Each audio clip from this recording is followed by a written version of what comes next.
Just doing spinach, onion and red pepper pakoras. Is it a secret recipe? It's a recipe that I found years ago in a cookbook. Indian vegetarian cookery, and I've changed the recipe. I like to change recipes. Yeah. I think I like doing, I've got that Japanese thing going on, changing recipes, other people's recipes, and making them my own. So I have changed this recipe, so it is mine. Right. And they've always proved very popular with people. So I'm just adding the spinach, the washed spinach. So you wash the spinach, you're putting it in a gram flour batter? A gram flour batter. Yeah. With spices, and I just put lemon juice in. Lemon juice there is a secret, I think, with lemon juice. Yeah. It lifts the flavour. It gives it that tang. Yeah. You've got your oil heating up here as well. I've got my oil heating on, I've got that very low heat. Got more water. Yeah. But the thing is, I don't want to add too much water because as you add more spinach, of course, the spinach is wet. Right. So it makes it. I think this is ready now. Excellent. So let's test it. So bring it up here.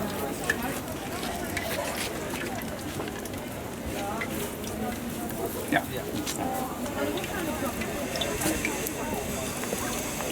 So you just build them up like that.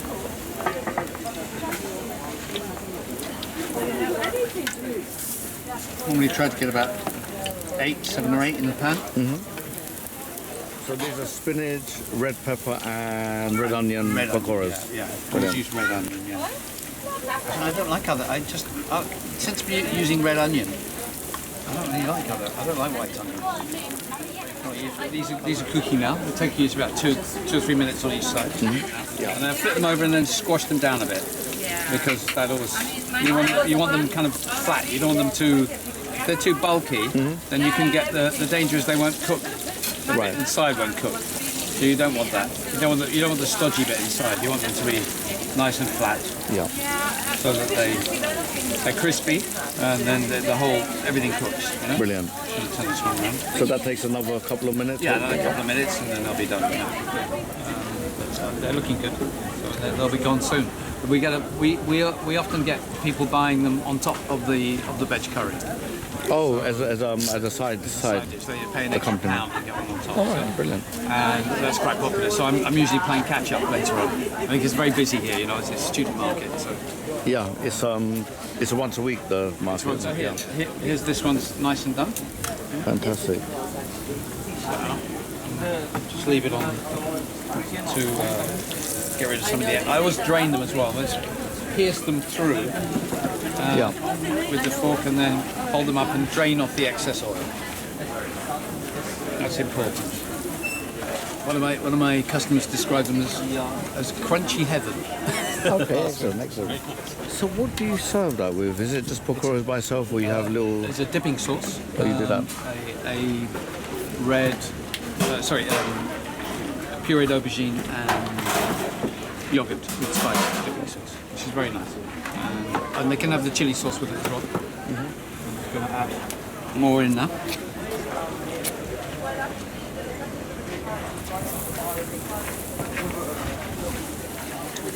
So I have to ask you, while you're doing this, Yes.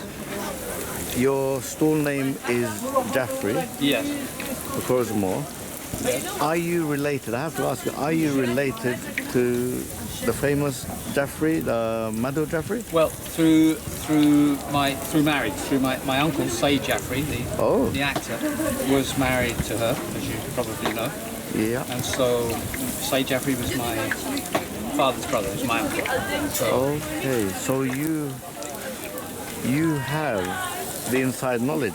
yes, I have to say that Madhur Jaffrey was very instrumental in me getting involved in cooking Indian food. I mean, when I first went to university, when I went to university, it was about the time that that book came out. We all had that book. Yeah. So that book did help me a lot. I learned a lot of food from my mother as well. I have to say. A lot of cooking from my mum, just watching her when I was a kid. Wow. But the actual processes and things, What that big book did was made it easy for people, because at that time it wasn't so easy to get. It wasn't, the Indian ingredients. cooking wasn't in mainstream, was it? You know, she couldn't put things like curry leaves in there, because you couldn't really get curry leaves, you know, unless maybe you went south. You know, you couldn't do that every week. You know, Yeah. So, she adapted it slightly to make it accessible for audiences, for people in Britain and the States, I suppose, as well. Brilliant. Well, this all started because I went to Spain. I went to live in Spain, and I missed Indian food. Oh, okay. And so I started cooking it there. And in fact, I could get everything by then in Spain. There were a few Pakistani shops in Madrid. In Spain? In Spain, yeah. Oh, yeah. wow. And they sold everything. You could get everything there. And then friends of mine said to me, Rafe, you know, your food's really good. Why don't you open a restaurant? And I got a lucky break with a friend of a friend who was opening a restaurant. And he had sort of Basque style food. But he was looking for an angle, because a Basque restaurant in Madrid is not that unusual. So he was looking for something that would give him an angle, give him an edge. And so we did parallel Indian food and Basque food. It sounds a bit odd. Oh, right, like actually, a fusion. No, it wasn't a fusion. No, It's alongside each other. alongside each other, Okay. exactly. I don't think they would really work sort of mixed in together, you know. So we did alongside each other, and it was very successful. The restaurant was amazingly successful from day one. In Spain? In Madrid, Wow. yeah. I mean, Madrid's, you know, Spain's a place where people love to go out. I cut my teeth on that kitchen. Brilliant. So you had... A big restaurant, 120 covers. Wow. So it was a baptism of fire. Yeah. Then I got some backing, financial backing. I opened my own place called the Darbar in Madrid. Oh, really? Yeah. Darbar, D-A-R-B-A-R, Yeah, Darbar? Darbar, A-R, as in Royal Evening, you know, Royal Festival. And that was also very successful. People we were packed from day one. We got great reviews. Brilliant. It was good fun. So obviously you said you learned some cooking skills from your auntie. Yeah. And did you go to a school to learn, or did you learn something? Self-taught. You're self-taught? I taught really. I mean, really there in Madrid was where I learned how to cook for large numbers of people.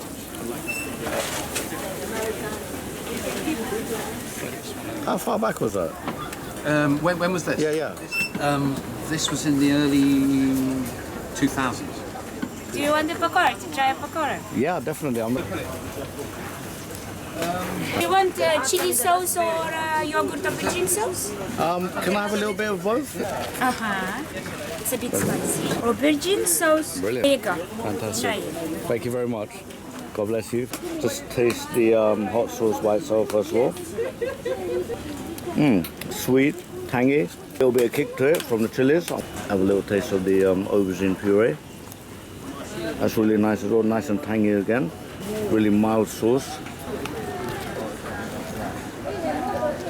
Really, really nice. It's full of flavor. It's crunchy, crispy because it's freshly fried. The chili sauce and the mild sauce as an accompaniment perfectly matches the pakora. Really nice gram flour batter. Spinach, you can taste the freshness of the spinach and the peppers as well. Really, really nice. I'm going to look out for these guys again.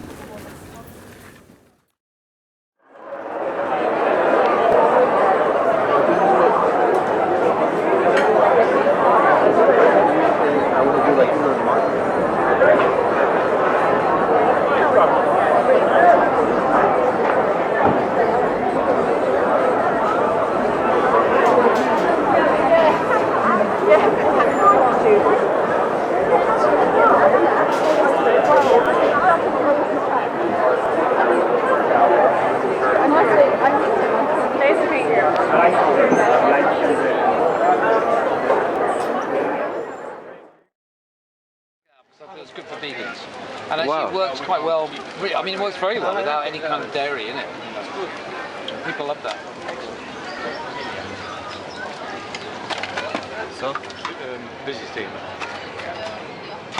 There you go, help person. Right. Thanks very much. What's the chutneys you have here? This is a pureed aubergine Okay. and yogurt. And this is a fresh coriander, mint, lime juice, fresh green chili, Okay. brown roasted cumin, Excellent. ginger and garlic. Brilliant. Beautiful.